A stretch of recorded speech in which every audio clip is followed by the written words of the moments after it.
Kama walitumia haki yao ya msingi ya kidemokrasia kuchagua viongozi wao kwa uhuru, uwazi na uwajibikaji.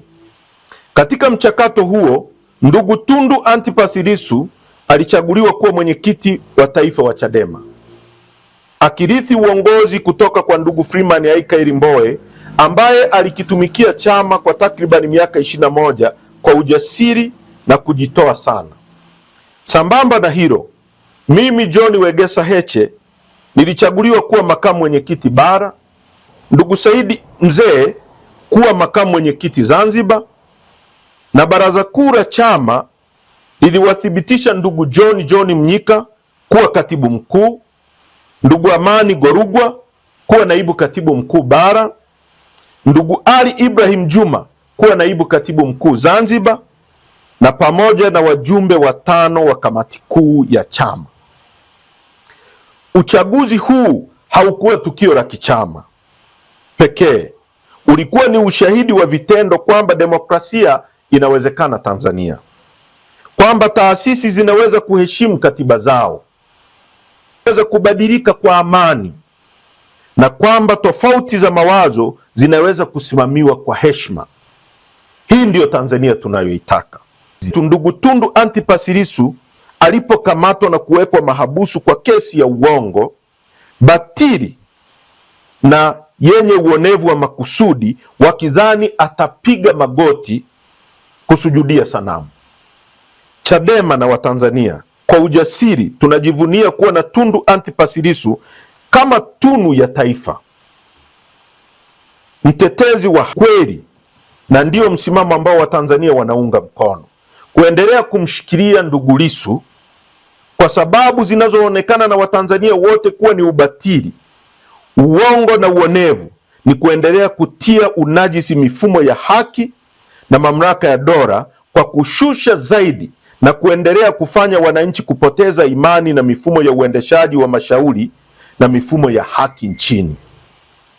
Hata hivyo, watesabu ili ing'ae, ili iendelee kung'aa, na thamani ya Tundu Lissu anaendelea kuwa dhahabu inayoendelea kuongezeka thamani, pia ni tunu ya taifa hili katika mapambano ya kudai utawala wa demokrasia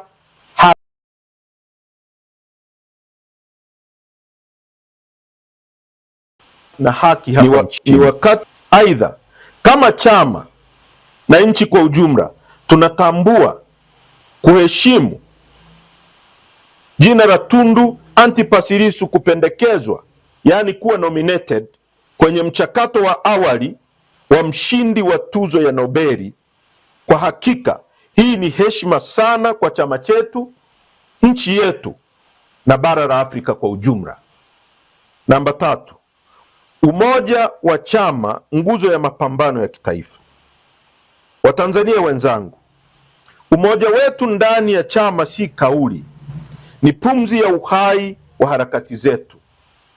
Ni katika mshikamano ndipo chama kinaishi, kinapona na kinashinda. Tofauti za mawazo ndani ya chama cha demokrasia sio ufa, ni msingi ya kujenga hoja bora na uamuzi thabiti. Tunapokubaliana kutofautiana kwa heshima na kusimama pamoja mara baada ya maamuzi yanapofikiwa, tunaifanya Chadema iwe bora zaidi.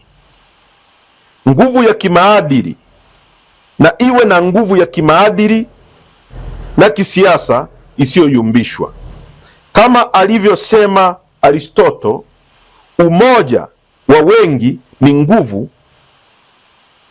kuliko nguvu moja. Chadema itaendelea kuishi mioyoni mwa wananchi na wanachama wote, kwa sababu si nembo wala majengo, ni dhamira ya pamoja ya kupigania haki. Ni taasisi ya kitaifa, si mali ya mtu, familia au kikundi. Ni chombo cha wananchi cha kudai mabadiliko ya kweli. Chama kinapitia misimu, lakini roho ya umoja haifi, kujizalisha upya kila inapojaribiwa. Hapo ndipo harakati zinapokuwa kubwa kuliko hofu na matumaini yanakuwa makubwa kuliko vikwazo. Ndugu wa Tanzania, tukumbuke umoja na mshikamano wa chama ndiyo nguzo ya mapambano ya kitaifa. Tunapolinda umoja, tunalinda mustakabali wa demokrasia, na kama alivyosema Martin Luther, nguvu ya kweli hupatikana pale watu wanapoungana kwa haki. Umoja wetu ni ahadi kwa wanachama na kwa wananchi. Umoja wetu ni ahadi kwa wanachama, kwa wananchi na kwa Watanzania wote. Namba 4, uchaguzi ulionajisika wa tarehe 29 Oktoba na uvunjwaji wa mamlaka ya wananchi. Watanzania wenzangu, kile kinachoitwa uchaguzi wa Oktoba tarehe 29 mwezi wa 10 mwaka jana uliacha Tanzania ikiwa na jeraha la kisiasa ambalo litachukua muda mrefu kupona. Tulishuhudia matumizi mabaya ya vyombo vya dola, ofisi ya msajili wa vyama vya siasa na mahakama dhidi ya wakosoaji wa serikali, wanaharakati na wapinzani wa kisiasa, hususan Chadema. Chama chetu kilifungiwa kufanya shughuli zake za kisiasa kwa kisingizio ya kesi za uongo. Mwenyekiti wetu ndugu Tundu Antipas Lissu alibambikiziwa kesi nzito za kisiasa kwa lengo la kutisha na kuzima sauti ya mabadiliko. Wimbi la utekaji, utesaji na upotezwaji wa raia wasiokuwa na hatia nchini, takribani Watanzania 200 walitekwa na kupoteza katika mwaka wa 2025 pekee. Kinachoitwa uchaguzi wa tarehe 29 Oktoba haukuwa uchaguzi, ulikuwa ubatilishaji wa haki ya wananchi kuchagua na kuchaguliwa. Matokeo yaliyotangazwa hayakuwa na uhalali wa kikatiba, kisheria wala kimaadili. Mkwamo wa kisiasa tulionao leo ni zao la mifumo dhaifu ya uchaguzi iliyoshindwa kulinda katiba ibara ya 8 inayotamkwa wazi kwamba wananchi ndio msingi wa mamlaka yote na mamlaka na madaraka yote kutoka kwa wananchi. Namba 5, no reforms, no election, sauti ya wananchi na msingi wa mageuzi ya kimfumo. Watanzania wenzangu, katika kipindi ambacho taasisi za umma zilipoteza uhalali wa kimaadili na kikatiba, Chadema ilisimama si kama chama cha siasa pekee, bali kama dhamiri hai ya wananchi waliokata tamaa na mifumo wa uchaguzi uliotekwa na nguvu za dola. Kauli ya no reforms, no election haikuwa tishio wala ukaidi. Ilikuwa ni hoja ya kifizikia ya haki, kwamba uchaguzi bila mageuzi ya kimfumo na kitaasisi si zoezi la kidemokrasia, bali ni ibada ya kuhalalisha dhuluma. Kama lilivyosisitiza tamko la kimataifa la haki za binadamu kifungu cha 21, mapenzi ya watu ndio msingi wa mamlaka ya serikali. Mapenzi hayo yaoneshwe kupitia uchaguzi huru, haki na wawazi.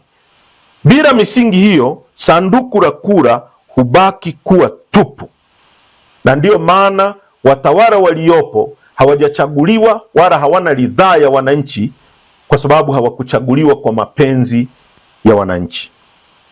Watanzania wenzangu, madai ya wananchi yalikuwa ya msingi na yasiyopingika. Wananchi walikuwa wanadai tume huru yenye mamlaka kamili ya kikatiba, marekebisho ya sheria kandamizi zinazonyima raia sauti, na ulinzi halisi wa haki za kisiasa na kiraia. Msimamo huu haukulenga kuvuruga amani, bali kulinda amani, kwa sababu amani isiyo na haki ni ukimya wa makaburini. Kama alivyoonya John Laws, sheria isiyo na haki si sheria, bali ni vurugu iliyorasimishwa. Hivyo mageuzi hayakuwa hiari ya kisiasa, bali ni sharti la uhalali wa dola. Watanzania wenzangu, ni jambo la kusikitisha kwamba badala ya majadiliano ya kitaifa, mamlaka zilichukua mabavu, vitisho na nguvu kupita kiasi, lakini historia ina tabia ya kuwakumbuka waliokataa kupiga magoti mbele ya udhalimu.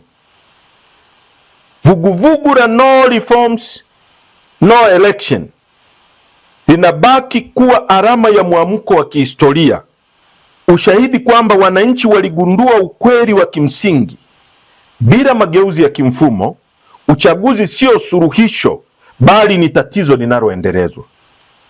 Hapo ndipo sauti ya wananchi inapogeuka kuwa falsafa ya ukombozi wa kisiasa.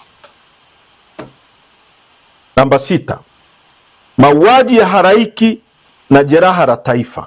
Watanzania wenzangu, kutekwa kwa watu zaidi ya 200 na mauaji ya Watanzania zaidi ya 2000 si takwimu za kawaida.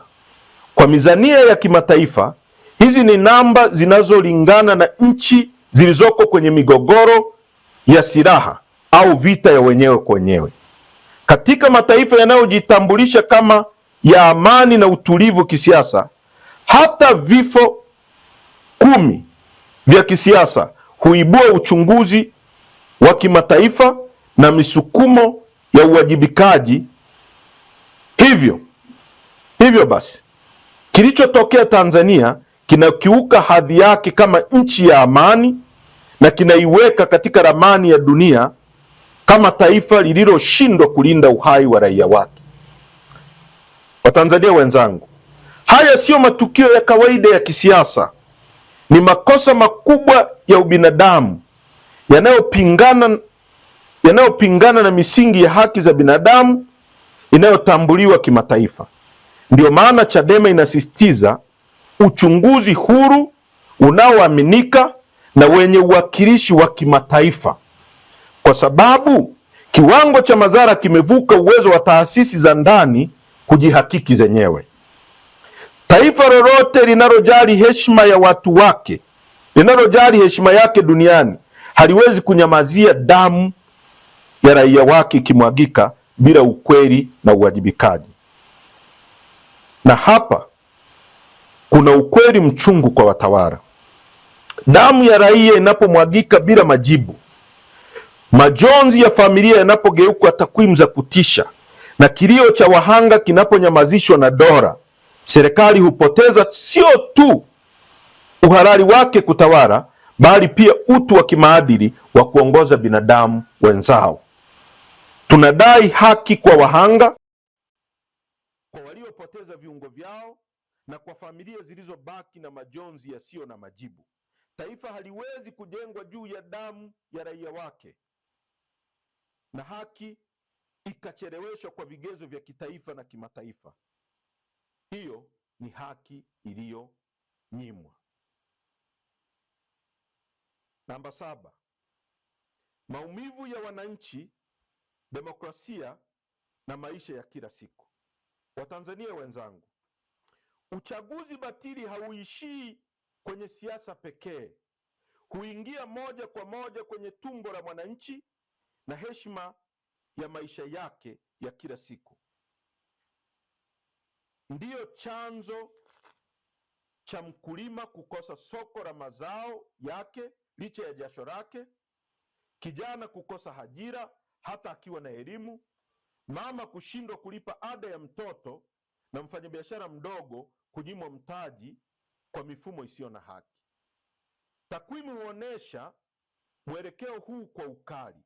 Pale uwazi na uwajibikaji vinapodhoofika, uwekezaji hushuka na mapato ya kaya hupungua na gharama za maisha hupanda.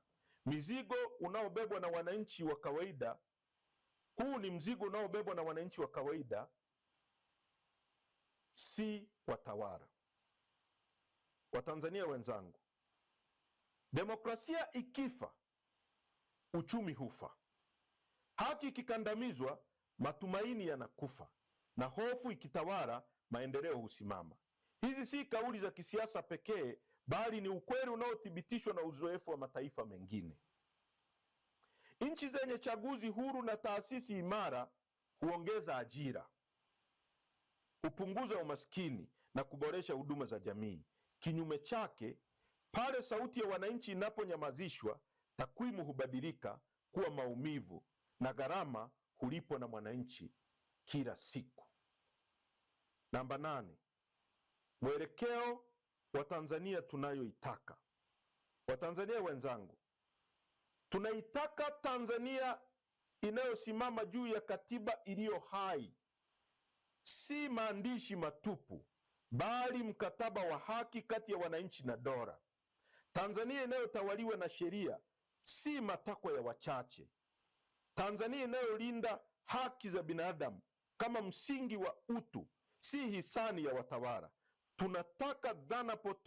Tunakataa dhana potofu kwamba mamlaka huzaliwa kwa hofu. Mamlaka ya kweli hutoka kwa wananchi kwa ridhaa yao, si kutoka kwenye mtutu wa bunduki wala mihuri ya taasisi zilizotekwa na kupotoshwa. Watanzania wenzangu, Chadema tunadai katiba mpya ya wananchi, katiba itakayorudisha heshima ya kura, kusimika uwajibikaji na kufungua njia za haki kwa wote. Tunadai tume huru ya uchaguzi ili sauti ya wananchi isizimwe, ili uamuzi wa wengi usipinduliwe na wachache. Haya si matamanio ya kisiasa, ni haki za msingi zinazostahili kutekelezwa sasa bila kuchelewa.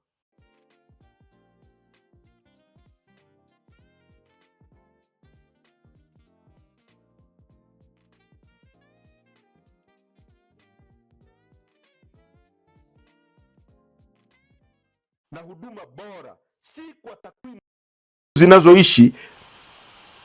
zinazoishi maisha ya watu.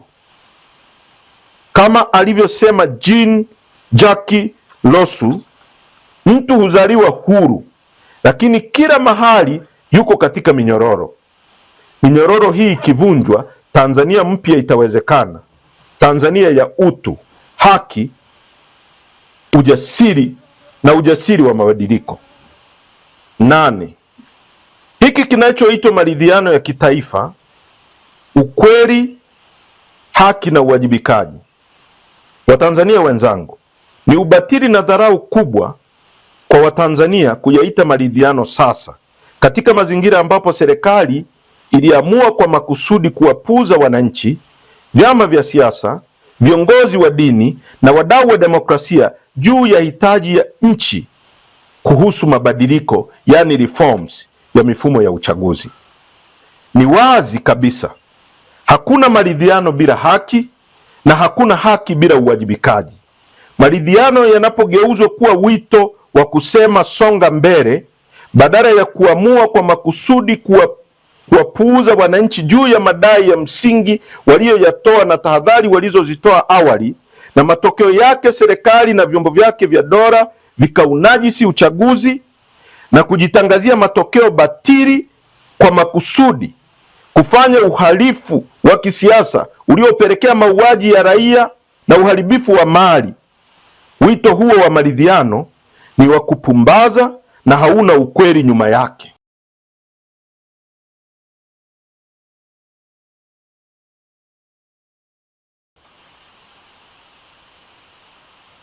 Maridhiano bila kukiri makosa na kuwajibisha waliotenda makosa, hapo maridhiano hugeuka kuwa aina ya ukandamizaji wa kumbukumbu wa mambo yaliyotokea. Watu wameuawa kwa maelfu, watu wamekuwa vilema, wamesingiziwa kesi za uongo, za uhaini. Taifa linaomboleza kwa machozi ambayo mpaka leo hayajakoma. Kama chama tulishauri kuwa ni vyema familia za wote waliouawa na kupata vilema zipewe fidia kama sehemu ya kuonesha kujali utu wa mtu, lakini watawala dhalimu wamepuuzia. Halafu leo unaita maridhiano. Tunafahamu haki si kulipiza kisasi. Haki ni kurejesha utu wa waathirika na imani ya wananchi katika taasisi za dola. Bila uwajibikaji wa waliohusika, iwe ni kupitia vyombo vya haki, tume huru za ukweli au marekebisho ya taasisi, maridhiano hubaki kuwa kauli ya kisiasa, si mkataba wa kijamii. Chadema tunaendelea kuomboleza nanyi wa Tanzania katika huzuni tuliopitia wote, na tutaendelea kuwapa faraja na matumaini kuwa iko siku itafika, hakika kila uovu, ukatili na hila itawajibishwa na kwa haki, na taifa litafikia kilele cha furaha na maendeleo ambayo tunayasubiri kwa muda mrefu sana. Chadema, chama chenu, hakitakuwa tayari kwa maridhiano yenye kupumbaza, kuhadaa, yenye ulaghai na yenye kuondoa taifa kwenye ukweli na haki. Kamwe hatutawasaliti wa Tanzania. Namba 9, mwelekeo wa harakati za Chadema. Watanzania wenzangu, Chadema itaendelea kuwa sauti huru, imara na yenye ya kuaminika ya wananchi, si kwa maneno bali kwa vitendo vinavyogusa maisha halisi ya Watanzania. Katika zama hizi za siasa mpya zinazotawaliwa na teknolojia, taarifa na mabadiliko ya kasi ya kijamii, Chadema inajitambulisha kama harakati ya kisiasa, yani modern political movement, inayosikiliza wananchi, inajifunza kutoka kwao na inayowapa jukwaa la kushiriki kikamilifu maamuzi yanayowahusu. Siasa za kizazi kipya haziridhishwi tena na kauli za jumla au ahadi zisizokuwa na mifumo ya utekelezaji. Zinahitaji uwazi, uwajibikaji na uongozi unaoonekana na unaogusika, unaojibu changamoto za sasa kama ajira, gharama za maisha, haki za kidijitali na usawa wa kijamii. Katika mwelekeo huo, Chadema itaendelea kujenga na kuimarisha ushirikiano mpana wa kimkakati na vyama vya siasa vinavyoamini katika demokrasia ya kweli, asasi za kiraia, taasisi za kidini, wanazuoni, wanahabari na jumuiya za kimataifa. Ushirikiano huu si wa kimaslahi ya muda mfupi, bali ni sehemu ya falsafa ya siasa shirikishi, yani inclusive politics, inayotambua kuwa mapambano ya haki, demokrasia na maendeleo hayawezi kushindwa kwa chama kimoja pekee. Katika dunia ya leo ambapo demokrasia inakabiliwa na changamoto mpya kama kudhibiti taarifa, siasa za hofu, kudhoofisha taasisi, Chadema itaendelea kusimama kama nguzo ya kulinda maadili ya utawala wa sheria na haki za binadamu. Watanzania wenzangu, tunaitaka ofisi ya msajili wa vyama vya siasa nchini kuacha kutumika kama chombo cha kuumiza na kukandamiza demokrasia ya vyama vya siasa vya upinzani, hasa Chadema, kwa lengo la kuilinda Chama cha Mapinduzi. Kesi tulionayo mahakamani ya madai ya mgawanyo wa mali namba 8323 ya mwaka 2025 ya ndugu Said Issa na wenzake ni batili, ipo kwa lengo la kunyamazisha sauti ya haki na demokrasia nchini. Zaidi ya yote, Chadema inatambua kuwa mustakabali wa mabadiliko ya kweli upo mikononi mwa kizazi kipya. Hivyo tutawekeza kwa makusudi katika kuandaa, kulea na kuwezesha vijana, hasa kizazi cha Gen Z, ili wawe si watazamaji wa siasa bali wawe wabunifu, wapangaji na waendeshaji wa ajenda za mabadiliko. Hiki ni kizazi kilichokulia katika dunia ya kidijitali, chenye ufahamu mpana wa haki, chenye ujasiri wa kuuliza maswali magumu na kisichokubali tena siasa za mazoea. Chadema itaendelea kuwajengea vijana hawa misingi ya uongozi unaochanganya maadili, maarifa, ubunifu, ili wabebe bendera ya mabadiliko kwa ujasiri na maarifa na maadili, si kwa jaziba tu, bali kwa dira, nidhamu, uelewa wa kina wa changamoto za taifa. Kwa kufanya hivyo, Chadema inajipambanua si tu kama chama cha upinzani, bali kama harakati ya kizazi na fikra inayounganisha ndoto za vijana na matumaini ya taifa zima. Harakati inayotazama mbele, inayokumbatia siasa za kisasa na inayojitayarisha kuongoza Tanzania ya kesho kwa haki, uhuru na maendeleo jumuishi. Katika hili tunajisikia fahari kuitwa wanaharakati ambao mapenzi yetu katika haki na utawala wa sheria na uzalendo wetu utabaki kuwa alama njema mbele ya Watanzania wote. Namba 9, wito wa kitaifa. Watanzania wenzangu, tunawaalika Watanzania wote bila kujali itikadi, vyama au misimamo ya kisiasa kusimama pamoja katika mapambano ya kizazi chetu, kudai haki sio na upendeleo, uhuru sio na hofu, na katiba inayotokana na ridhaa ya wananchi sio matakwa ya wachache. Huu sio wito wa chama, bali ni wito wa taifa. Si sauti ya hasira, bali dhamira. Si mwamko wa muda, bali ahadi ya mustakabali.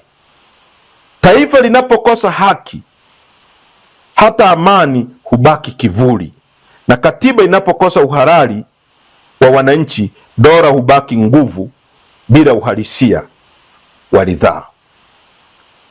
Historia itatuuliza, na itafanya hivyo bila huruma, tulisimama upande gani wakati misingi ya taifa ilipokuwa inatetereka. Kama alivyoonya Edmund Burke, the only thing necessary for the triumph of evil is for good men to do nothing. Ukimya wetu leo unaweza kuwa hatia ya kesho. Kutochukua hatua ni uamuzi wenye athari zake. Huu ni wakati wa kuchagua ujasiri badala ya hofu, ukweli badala ya urahisi, na mshikamano badala ya mgawanyiko. Tuchukue wajibu wa kizazi, tusimame kwa pamoja, tuseme kwa sauti moja, na tutende kwa hatua za kisheria na za amani, kwa sababu haki hujengwa na watu wanaokataa kunyamaza. Kama alivyosema Hannah Eldet, the most radical revolution will become a conservative the day after revolution. Hivyo mapambano yetu yasijengwe juu ya mihemko ya muda, bali juu ya misingi thabiti ya haki, uwajibikaji na heshima ya utu wa Mtanzania. Leo tunaitwa, kesho tutaulizwa. Sasa ndio wakati. Kwa umuhimu, tunaomba wanachama na Watanzania wote kuendelea kutuunga mkono na kuendelea kujiunga na Chadema kupitia mfumo wa Chadema Digital. Ni wakati sahihi sasa. Watanzania tusimame, tuhesabiwe. Hivyo hesabu yetu na isomeke kwa kujiunga kwa wingi kama wanachama wa chama hiki mnachokiamini.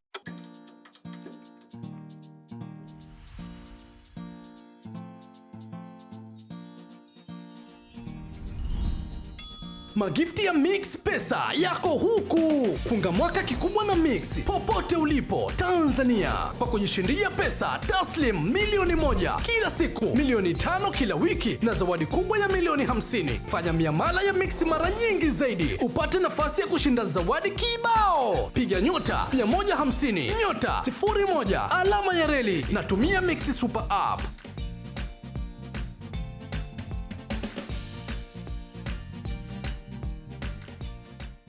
Heshima yake, sauti yake na mustakabali wake.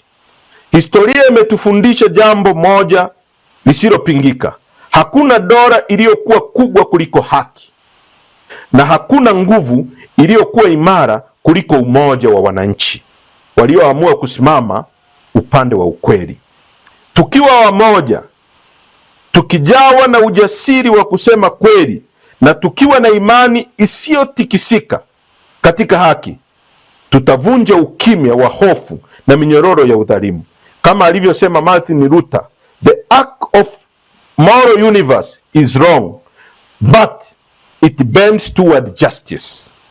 Huu ni wakati wetu wa kupinda huo mkunjo wa historia kwa mikono yetu wenyewe, kwa umoja wetu, kwa ujasiri wetu, kwa imani yetu na haki. Tutashinda, sio kwa sababu ni rahisi, bali kwa sababu ni sahihi. Mungu ibariki Tanzania, Mungu ibariki Chadema. Asanteni kwa kunisikiliza.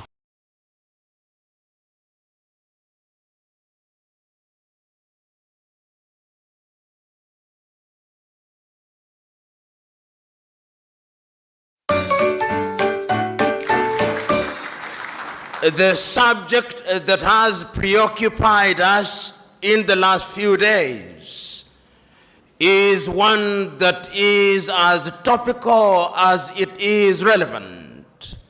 The rise or fall of Africa on account of the African politician. And in order to do justice to that subject, and to remain faithful to my chosen subject, which is a call for hygiene in African politics, there is a sense in which one must take a historical journey, if only to appreciate the factors that animated Africans to seek to regain their independence from the colonial masters. There is a sense, therefore, in which these individuals started recognizing that having been enslaved, having been colonized, we now had to liberate ourselves. And the agitation started, and Kwame Nkrumah and his Ghana acquired independence in 1957. And I still can hear Kwame Nkrumah through the vicissitudes of time, saying in Accra, Ghana, that Ghana is free and will never be colonized again. But the freedom of Ghana means nothing if the rest of Africa is not free. I can hear